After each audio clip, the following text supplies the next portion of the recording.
Hello guys, பழமொழிகள் series பார்க்கலாமா? Part 1. இது மாதிரி இன்ட்ரெஸ்டிங் கண்டென்ட் பார்க்கணும்னா மறக்காம சேனலை சப்ஸ்கிரைப் பண்ணிக்கோங்க. வாங்க வீடியோக்குள்ள போலாம்.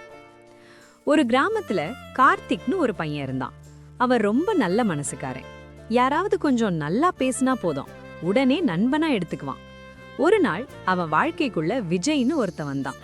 ரொம்ப ஸ்வீட்டா பேசுவான், எல்லாருக்கும் ஹெல்ப் பண்ற மாதிரி ஆக்டிங் பண்ணுவான். அத பார்த்த கார்த்திக் இவ ரொம்ப நல்லவன்னு நினைச்சு அவனை ரொம்ப நம்ப ஆரம்பிச்சான். நண்பர்களானாங்க. ஒரு நாள் விஜய்க்கு பணம் தேவைப்பட்டுச்சு. கார்த்திக் கிட்ட கேட்டான். அவன் சேமிச்சிருந்த பணத்தையும் வீட்டோட சில பர்சனல் விஷயங்களையும் யோசிக்காம விஜய் கிட்ட சொல்லிட்டான். சில நாட்கள் கழிச்சு ஒரு நாள் காலையில இருந்து விஜயே காணோம். எங்கேயும் கிடைக்கல. அதோட கார்த்திக்கோட பணமும் போயிடுச்சு. அவன் சொல்லிற ரகசியங்களும் கொஞ்ச நேரத்துல ஊருக்கே தெரிய ஆரம்பிச்சுச்சு. அதுக்கப்புறம் தான் கார்த்திக்கு புரிஞ்சுது அவன் எவ்வளவு பெரிய தவறு பண்ணிருக்கான்னு. உடனே அவன் மனசு உடைஞ்சு தாத்தாவிடம் போய் கேட்டான்.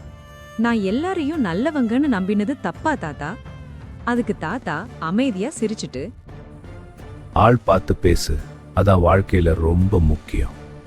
அந்த ஒரு வார்த்தை கார்த்தியோட வாழ்க்கையே மாற்றிவிட்டது. அந்த நாளுக்கு அப்புறம் அவன் யாரையும் எளிதா நம்பல. ஆனா நல்லவங்களை தவற விடவும் இல்ல. லைஃப்ல யாரையும் பிளைண்டா நம்பாதீங்க. நம்பிக்கை நல்லது, ஆனா அளவுக்கு மீறினா அதே நம்பிக்கையே நம்மை காயப்படுத்தும்.